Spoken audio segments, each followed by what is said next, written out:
লালমনিরহাটে জারুল ফুলের মুগ্ধতা ছড়াচ্ছে। গ্রীষ্মে ফোটে জারুল ফুল। লালমনিরহাটের পথের ধারে জারুল গাছে গাছে ফুটেছে ফুল। লালমনিরহাটের স্টেশন রোড থেকে লালমনিরহাট সরকারি কলেজ ও কুলাঘাট বাজার থেকে বড়বড়ির দিকে যেতে যেতে চোখে পড়বে জারুল ফুলের গাছ। এসব গাছেই ফুটেছে অসম্ভব সুন্দর ও মনোমুগ্ধকর এ ফুলটি, যা প্রকৃতি প্রেমীদের নজর কেড়েছে। গ্রীষ্মের প্রচণ্ড গরমে চোখে আরামের শান্তির প্রতীক এই জারুল ফুল।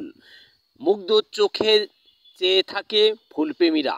গাঢ় বেগুনি রঙের জারুল ফুল চোখের ইশারায় আর আকাশের গায়ে ঢেউ খেলে বাতাসের দোলে। জারুল গাছে এপ্রিল থেকে জুন মাসে ফুল আসে। ফল পরিপক্ব হয় অক্টোবর থেকে জানুয়ারি মাসের মধ্যে।